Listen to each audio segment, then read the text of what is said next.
글쎄요, 지금 이제 야당에서는 국민의힘에서는 상당히 이번 선거에 여러 가지 문제 제기를 하면서 개표가 중단돼야 된다라는 얘기를 하고 있는 상황인데 신일 교수님 어떤 의견이신가요?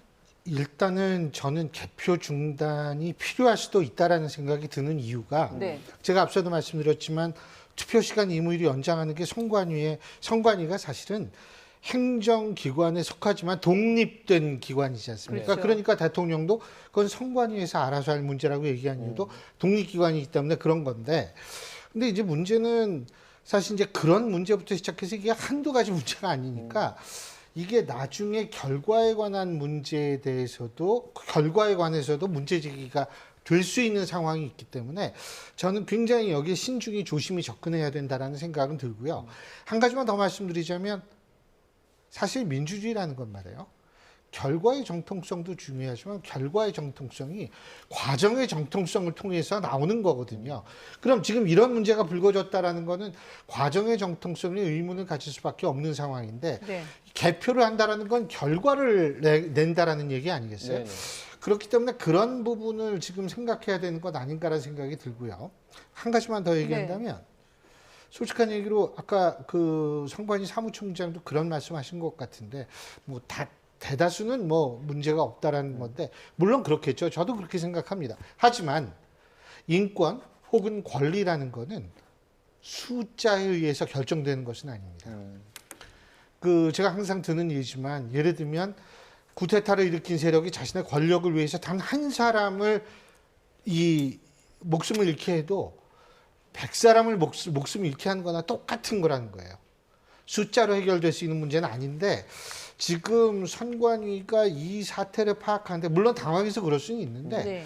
조금 그런 부분에 대해서 좀 더 제가 볼 때는 지금 신중히 심각히 그리고 깊이 여러 가지 측면을 고려해 볼 필요는 있다고 네, 생각합니다. 여러 가지 얘기를 좀 해주셨는데 그 중에 이제 선관위 시간 얘기 좀 해주셨잖아요. 제가 하나 말씀드릴게요. 네네네. 이게 다른 걸 다 떠나서 말이죠. 투표 용지 부족은 물론 문제인데 선거법에 명확히 나와 있는 게 있어요. 제가 지금 찾아본 건데 151조에 투표 용지와 투표함은 구시 군 선거관리위원회가 작성하여 선거일 전일까지 읍면동 선거관리위원회에 송부하며 이를 송부받은 읍면동 선거관리위원회 위원장은 투표 용지를 봉함하여 보관하였다가 투표함과 함께 투표관리관에게 인계하여야 한다.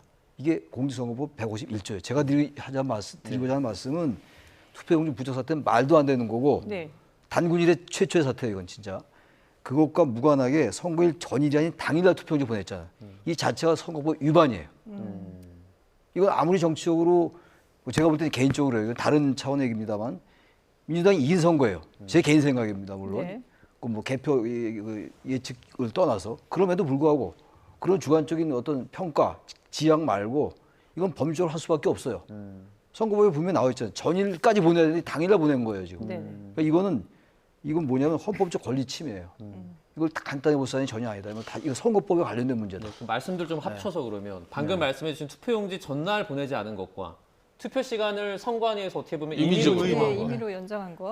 같은 이런 문제예요. 것들이 나중에 좀 어떻게 보면 뭐 법률적이라든지 그러니까 이런 문제가 좀 될 수 있을 것 같아요. 더 중요한 문제는 저 아까 2010년 사례인데 그때 오세훈 시장도 막판에 이제 약 2만여 표로 이길 때 네. 그때 쉽게 말하면 강남 상구 여기서 표가 무더기로 쏟아졌어요. 예. 근데 이번 사건이 발생한 투표용지 부족 투표소가 다 이제 강남 상구에 해당하는 지역들입니다. 거의가.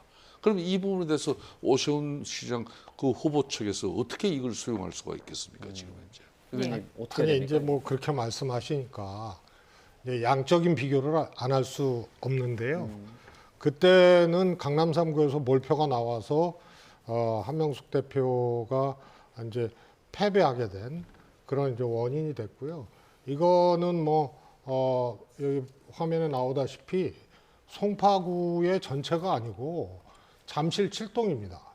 아시아 선수촌 있고 예. 여기에 12개 투표소, 그다음에 광진구, 강남구 7, 한 곳씩에서 14개거든요. 네. 그래서 전체 투표소 개수에 비하면 그렇게 강남 3구 전체에 해당하는 게 아니고 송파에서도 한 동에 12개 투표소에 해당하는 거기 때문에 그렇게 양적으로 선거판을 이렇게 뭐라 그럴까요? 좌우지할 만큼의 그런 양은 아닌 거죠. 네. 이 신율 교수님의 이제 권리란 무엇인가? 권리는 양적으로 이 비교할 수 있는 게 아니다. 이런 말씀은 원론적으로 옳은 말씀이고요.